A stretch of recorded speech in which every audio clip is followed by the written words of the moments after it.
Hi, good morning. I think we're going to get started. We're so pleased to be able to show a couple of the Southern Exposures films again this year, and they are funded in part by the Alabama Rivers Alliance, right? And LaTanya Scott is here from the Cahaba River Society. She's the education director and has held other roles at Cahaba River Society for the last several years. She's an environmental science graduate of Miles College, and so we're really pleased to have LaTanya here. She is in the film that we're going to see, as well as in some of the others of the Southern Exposures series this year. So LaTanya will introduce the film. We'll watch it together. It's called See Me in Nature, and then following we'll have some discussion that she'll facilitate after. So we're so pleased to have you with us, LaTanya Scott.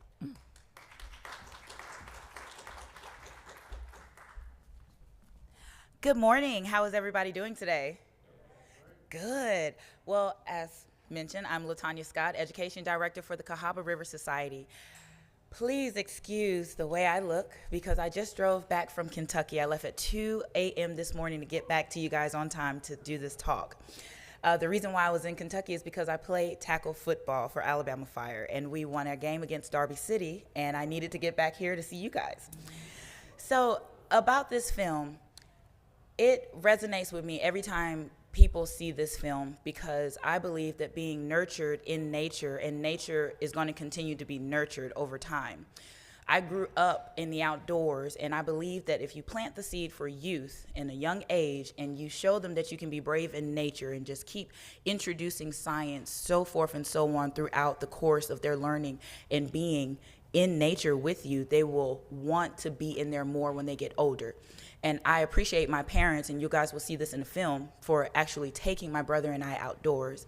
This film was created by Asia Singleton and Tiffany, I don't know her last name, I can't say it, but it is actually on Southern Exposure Film website. And also Fernando, who does films for National Geographic. In this film, you will see lots of people of color, because a lot of times we don't get enough representation of what we do or how we are seen in nature. And this film actually shows that. Me and my friend John McNair, who is actually in this film, you'll see him first, have this little battle going back and forth about representation matters. In his eyes, representation doesn't matter, because if you have to see somebody in a position in order for you to want to be in that position, then what else? For me, I believe representation matters. Not only seeing a person in a position, but also putting yourself in the mindset of, if they can do it, I can do it. And sometimes there's not a lot of spaces in an environmental science field for people of color. And so I appreciate all organizations and all churches and all, just everyone, opening up the door and having a space for it to be a brave atmosphere for us to sit at the table and voice our opinions. In this film, you will also see Nina Morgan, who works for GASP, and she works hard. She works really hard to protect our air. And a lot of folks don't think about that. Air, we breathe it, it's fine, I'm okay. But there are some communities, especially the community that I live in, that is right down the street from the ABC Coke factory, and there are a lot of health issues that are going on with the residents around there. I really hope you guys enjoy this film. I really hope you guys enjoy this film. I'm pretty sure you will enjoy this film. I am just featured in this film, but I really hope you enjoy this film. I hope I gave it justice in introducing it, and I will step aside and let you guys see it. And after the film, I will answer any questions that you may have. Thank you.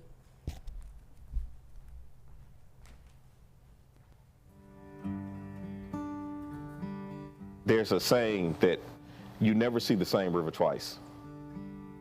Even if you're going to the same spot over and over again, it's always something new. My father is originally from Arkansas. That's where my grandfather purchased a family farm many years ago. As a child, both of my grandparents were there, and we would make more than monthly trips to the farm in Arkansas. My dad, he was an extremely fun dad. He'd take the tractor out through the woods, and we'd ride on the tractor with him, and he'd be going full speed through the woods. I mean, just a lot of really good times outside. My name is Jonathan McNair, and I'm a board member of the Alabama River Alliance. I enjoy the outdoors, always on the water, and that's a big part of my identity and who I am. My first memory or connection with nature had to do with my parents.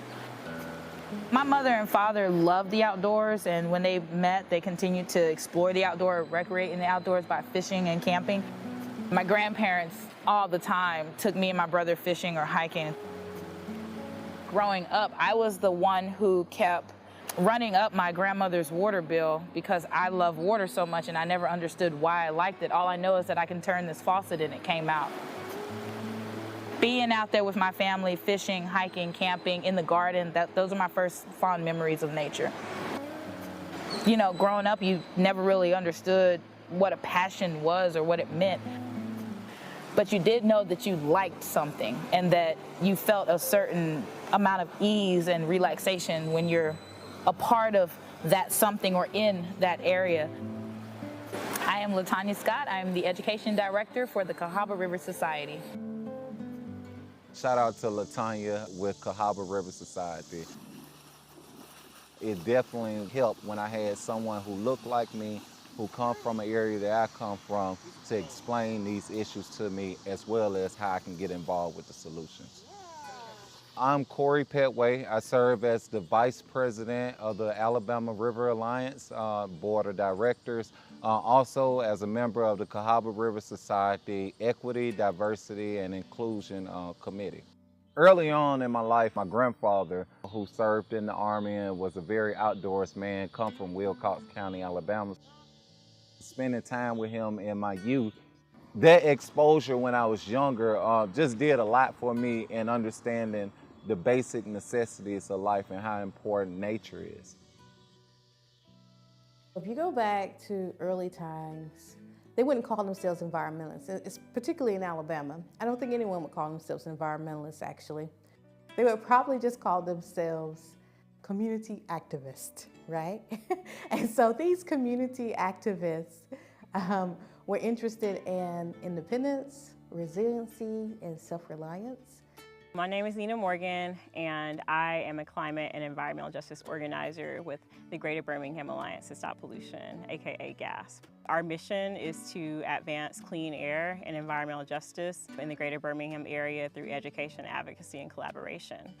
I think my earliest memories of nature, probably is playing in Sipsey. Sipsey is pretty rural, so a lot of the times, we kept ourselves busy by just playing with the other neighborhood kids in the woods.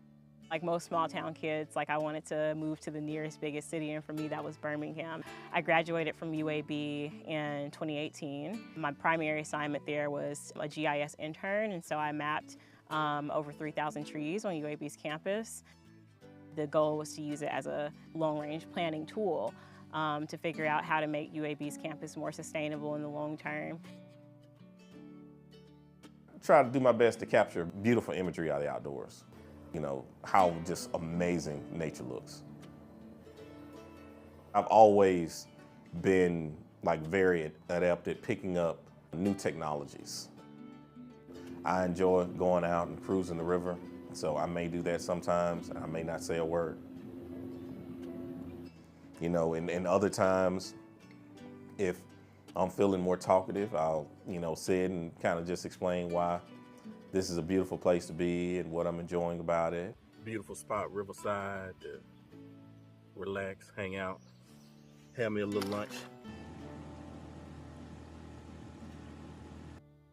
So when I say that natural resources is nothing new to us, it's nothing new. We've been doing this for a very long time. I'm Dr. Rashida Halima Fareed Tillman. I'm Assistant Professor of Wildlife Ecology here at Tuskegee University. Truly is a privilege to train the next generation of natural resource professionals and really prepare them for the outside world and prepare the outside world for them. So The Carver Integrated Sustainability Center is really founded on that goal and vision of Carver. Carver was all about sustainability and self-reliance. I could see how some people would point to Carver as the beginning of the environmental movement. Carver was a product of his environment, just like so many of us was, right, and still are. He was a person that grew up with a strong religious focus or spiritual focus, that loved nature and loved art, had a huge gratitude to what he was given in life, and he tried to apply himself to the fullest. But he never lost himself, and he never apologized for this integration between religion and spirituality and art and the sciences. And that really is what made Carver. They come out to the river with us, they're like, you know, I'm not getting in there, or there's snakes, tigers, lions, bears, sharks, you know, there's all these bad things. And it's amazing for me to be that person to knock down those barriers, for them to want to come out here more and more, and also take care of things that they appreciate. That is why I love teaching youth. It's just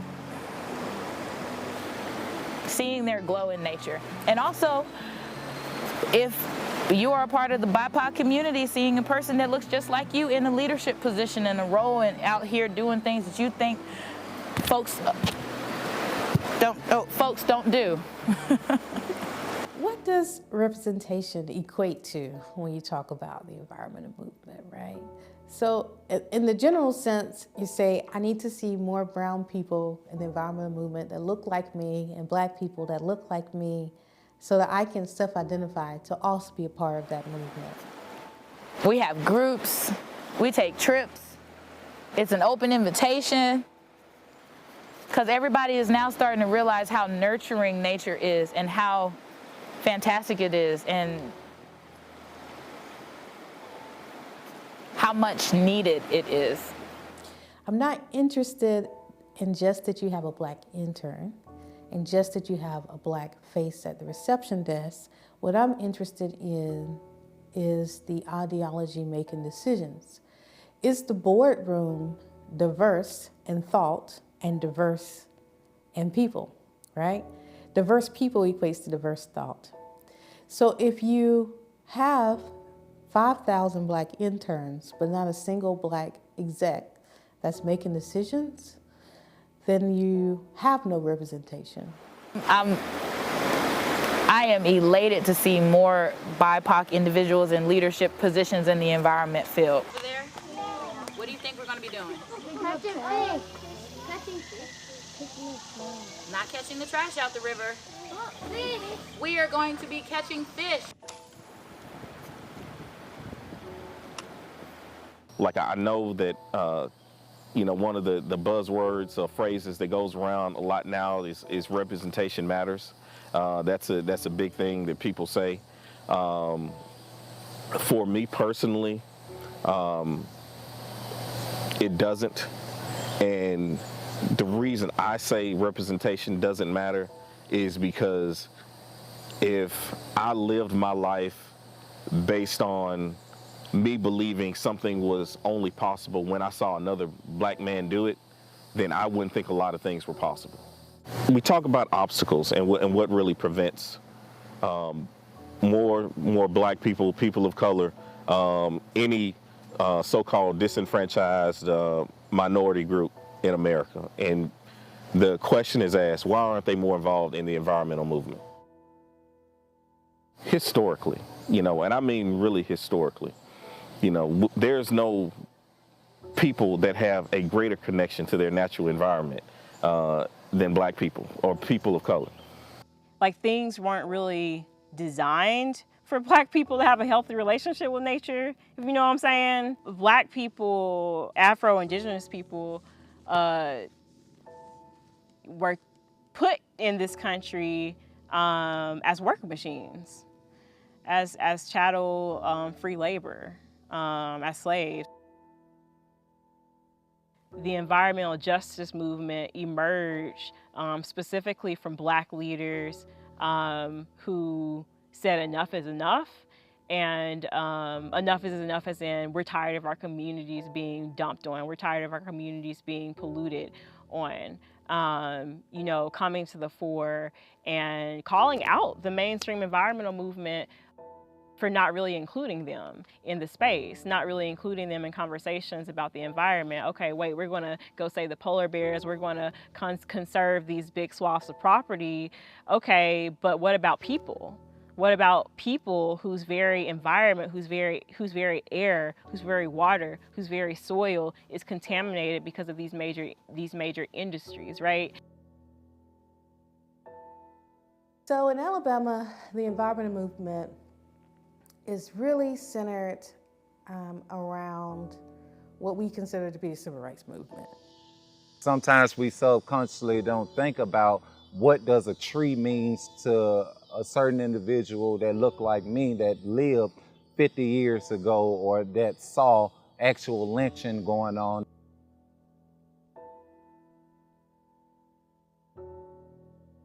I don't want people, especially Black people, to not participate in the outdoors just because of fear. When it comes out to being out in the woods, around a bunch of white folks or, or stuff like, with a lot of things I hear, it's a situation of, well, I don't want to take that risk. There is a culture in environmentalism, a culture in natural resources that's based upon what I call the single white male model. So a single white male model that's young, has no responsibilities, and can work for free, and can do hard labor with limited pay, and can travel across the United States and jump from job to job to job, right? And that's how they advance in their career and gain a multitude of skill sets. And that's all great, except if you're not single white male. And that's also a problem if you're a minority and you're moving throughout these rural environments where you're the only Black person they've seen in like the last 2 years. So if you're unfamiliar with something, especially if you're unfamiliar with something and you're a Black person, then that's a huge obstacle. I want people who are part of the BIPOC community to have a relationship with nature, have a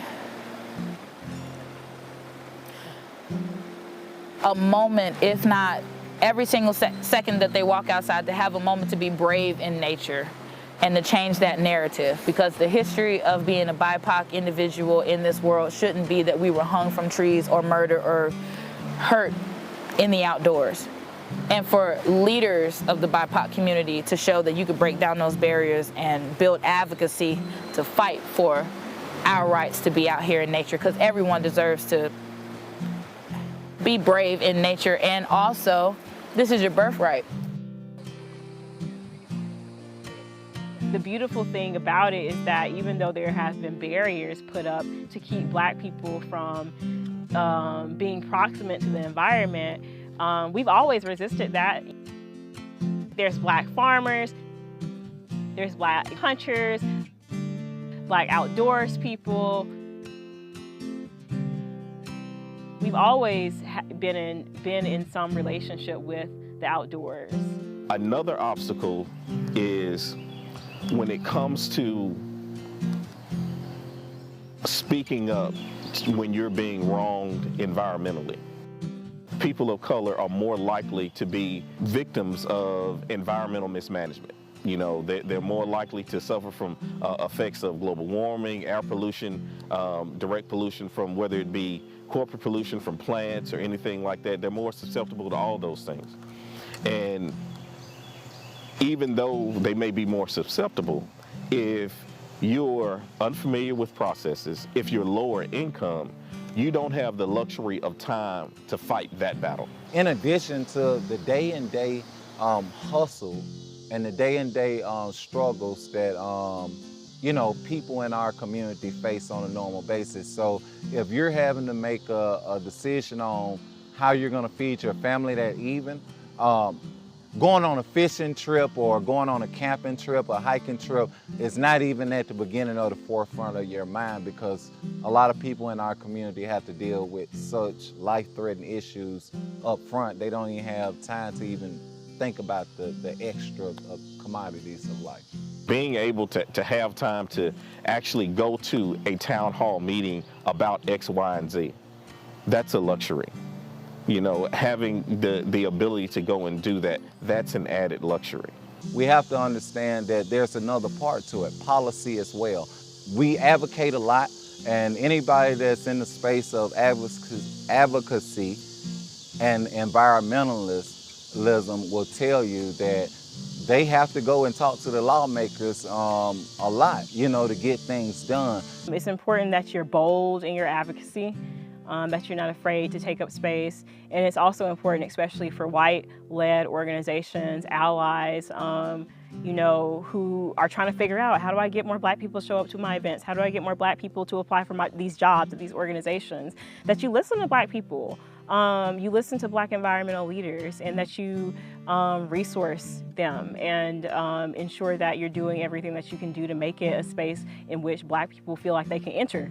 We also have to be intentional about making sure that we have people of color in these positions, that we're supporting them to get inside these positions, and we're understanding that along with our advocacy, that policy has to be able to change. Some of the issues that we're facing or that we fought so hard against for years could have been avoided with the right lawmaker in place who understood some of these issues, or at least had a connection to people who dealt directly with these issues and can do some prevention.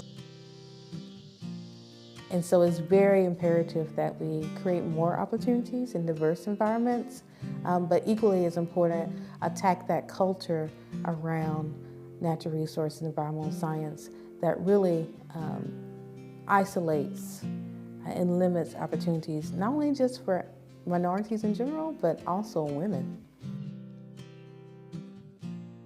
So it's starting with me coming here and learning this land and developing a relationship with it and building a wall tent. And so, you know, for the next 6 months, I'm going to set up a wall tent, build a tent platform, live in the tent for 6 months, the rest of the year, while I build a tiny cabin.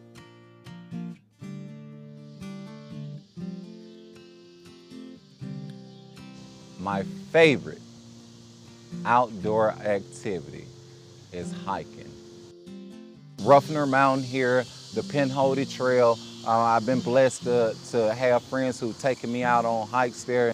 The going through the trails and looking at everything and taking it in is great, but when you get to the top of that mountain and you able to see like you above the clouds and you able to see far out, see nature, see the beauty that God created, man, I haven't experienced nothing else in my life like it. That's my favorite thing, a good hike.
So this is,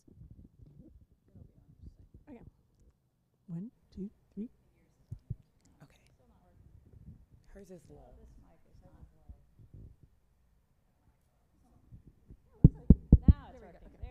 Okay. So this is not a question, it's kind of an observation. I think this was kind of said, but I wanted to say it explicitly and see if I've drawn the right conclusion. Mm-hmm. It strikes me, if we are thinking holistically about our environment and completeness and making sure that we secure God's world, that is inclusive of all humans. Absolutely. So there's a wholeness there. Absolutely. I just want to include with that one person that I've met during my years of working at Cahaba River Society talked about water so much. They made a comparison, and you guys can take this, you guys can throw it out the window, it's completely up to you. They made the comparison that I always go to church every single day, and this has nothing to do with me being in the church, but I just want to say this because it also talks about God.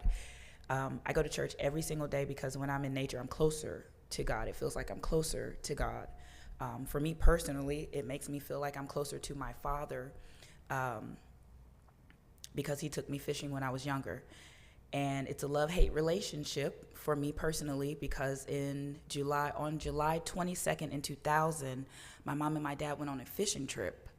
And unfortunately, my dad drowned. So I could have had a disconnect. I could have not liked water, but having this conversation with my friend over the years made an observation that if God isn't really in water, he wouldn't be in us, for us, on a daily basis, or even surrounding us in areas that we live. So I just wanted to say that it's all totality to me. Yeah, LaTanya, I'm wondering if as the environmental pressures, stresses on our world increase, as well as in issues like air quality, do you feel that that black faith communities, the churches, are stepping up, and you're hearing more about sustainability and these kinds of things, which I think is important in all faith communities, but I'm just curious in the African American communities where that might stand? So I can't speak for every community or every church or every organization, but from what I've observed is it comes in waves. It comes in waves when it hits home first, and then when it hits home hard, and then people want to take action. A lot of time it's out of sight, out of mind, but sometimes community leaders or within the church, they would come together and have meetings just like this and discuss on ways that we can talk to our government officials and see if we can get things changed. But it comes in waves. But I like the fact that it does come in waves, because then maybe it'll come in a tsunami and it'll keep coming. But I like that it's starting to take the steps in the right place. Did I answer your question, Jim? Okay. I have a question and an observation. My question is, what position do you play? Believe it or not, I play all positions except for quarterback. Okay. But the observation is, and this says probably more about me than anything, but I was not aware of the minority involvement in organizations like the Cahaba River Society and so forth. And I'm just delighted to see it. Thank you. When I first started at Cahaba River Society, I was the only person of color. And I've been the only person of color since 2014, working full-time on staff. And to me, how can I say this? I did not like that other organizations who did not have people of color representation take action after or during the Black Lives Matter movement. I did not like that it had to be a national issue or somebody losing their life for folks to want to diversify their organizations. But at the same time, things like that, not to that extreme, need to happen, but on a lighter note, to diversify organizations. So now we're more diversified. I'm curious, as far as for people who aren't employed full-time doing environmental activism or education, what are a few things you would suggest that sort of everyday people who care about these things could do, like specifically in the Birmingham area or in Alabama, like things that we should be aware of or that we could support or get involved with? So I would say reach out to your local organizations. There's several ways to support, whether you would like to leave suggestions, email us, or even join us on trips. For me, I run our Clean Education program, so I take students, rising third graders up through college and adults out to the Cahaba River to basically wade in the river and learn about the most biodiverse river here in North America. Organizations have things that you can do as far as become members. You can get our license plate. If you don't have a Cahaba lily on your license plate, I will fine you. And just things like that, supporting and just being available for conversations, because community voices, whether you are black, brown, purple, green, need to be heard. Your voices need to be heard regardless. If you see a problem, we would love to hear it. Tell us or show us how we can change things. And that's the way that you can help organizations. Other questions, observations? Jim? Jim, you're killing me. Can you share the numbers of students who go through this program? I think it's so impressive how many students you get into the river every year. Yeah, so. Yeah, the question is how many students the Cahaba River Society's Education Outreach Program introduces to the outdoors, specifically the Cahaba River, every year? So a total of students that we've served overall is over 56,000. Thank you. And last year, for my first year being education director, I took 2,007 students and teachers out to the Cahaba River. This year, it's a little difficult. Right now, I'm not sure why, but I would love if you know a school or a teacher to contact me, because I would love to take students out and teach them environmental science and hands-on activities in the water. And I just want to say thank you for allowing me the time and space to be here to speak with you, and also just to sit with you in this room and watch that film. It means a lot to me. You guys have no idea. And I'm going to shout out Alabama Rivers Alliance because every year they get lots of information to find these film fellows to just show awareness to issues and things in Alabama. There's other films. If you're interested, you should go to Southern Exposure Films, and you should read about the film fellows. They do extraordinary work. They're from all over. And every summer they come out, they find organizations, they interview us, they take us out to our sites, and they film us, because they want to show exactly what happens in the trenches, but also bring awareness to those issues. And for Alabama Rivers Alliance to do this every single year, it gives great opportunity for just film fellows to find jobs and also just to show their talents. And there's also another film that's pretty funny. It's called Taxing the Sun. You should watch that one. We did. Oh, good. Yeah. Good. Just as a plug for something we're doing at St. Stephen's with Cahaba River Society, the first Saturday in August, I believe is when we have it scheduled. We're going to do a Eucharist, which is Eucharist on the Cahaba River. Cahaba River Society provides the boats, and you can bring your own kayak if you want. And we're going to do this year add sort of river cleanup alongside the Eucharist. So if you're interested in that, the first Saturday in August, put that on your calendar, and we'll have a sign up closer to then. So, yeah. Well, thank you so much, LaTanya. Thank you. Thank y'all.